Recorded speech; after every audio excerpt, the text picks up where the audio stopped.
Very good morning to you, Yusuf, and thank you very much for your time. Now, can we get the latest details of this abduction? Well, good morning to you. The latest incident took place in Fordsburg, outside or near Khan's Meat.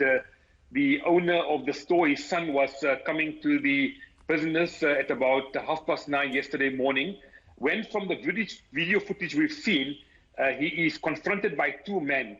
Now, we are made to believe that they claim to be police officials, a modus operandi that has been used in some of the other cases. And very often they will probably say to the victim that we have to arrest you. And then without putting up a fight, the victim is then seen accompanying the two men into an awaiting car. They then drive off. So Hamza Khan, age 30, was taken yesterday. We know it's a confirmed kidnapping.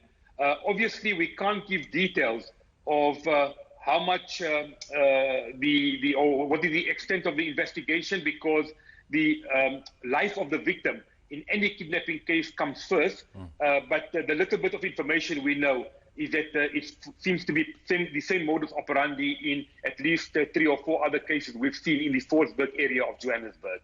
Yusuf, do we know what the MO is used by these gangs? Because we're obviously understanding that this has been happening quite a bit. Let's go one step back. Kidnappings in South Africa is not a new concept. We've had it carrying on for some years. There's probably been about 70 or 80 of the so-called major and even some of the smaller cases over the last year or two. So on the one hand, we have what we call international syndicates, organized crime syndicates. These are the big guys. These guys demand millions and millions of rands in ransom. Very often the ransom has to be paid in a foreign country into a foreign bank account. These gangs are highly skilled, highly organized, and I think the spin-offs come from what we've seen in neighboring Mozambique over a period of many, many years. So those syndicates, some arrests have been made, some arrests are still outstanding, but they've gone a bit quiet over the last few months.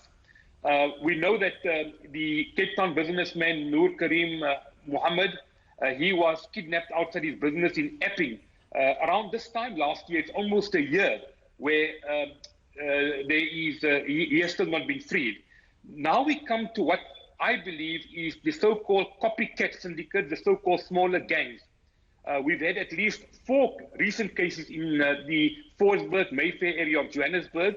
Earlier this year, we've had a number of cases, and also late last year, we've had a number of cases. I'm of the view that we are dealing here with 2 or 3 smaller syndicates, so-called copycat syndicates, possible involvement, and I repeat, possible involvement of Metro police officials or members of the South African Police Service aiding and abetting the syndicates cannot be excluded. We know that in some of the cases, some arrests have been made, but the 4 cases of recent times, the modus operandi has been almost the same, if not identical. No arrests have been made, and I know in at least 2 or 3 of the cases, ransom amounts have been paid. And that is the worrying element. These people are not stopping, they are continuing. Now, you're saying, of course, that we've had dozens of kidnappings of business people. Do we know that they've been freed? Do we know why, if there's a case, why they've been captured? In 3 of the cases, yes, the victims were freed. In 2 of them, ransom was paid. We know that in the latest incident, the victim is still kidnapped. We don't know what the status is of the police investigation. Also, an Ethiopian businessman was kidnapped in January this year. He is still missing. There is no sign of him, and we don't know how far that particular investigation is concerned. Late last year, another Ethiopian businessman was kidnapped. His body was subsequently found murdered. So the Cape Town one is still missing. In most of the other cases, the victims were freed after some ransoms were paid.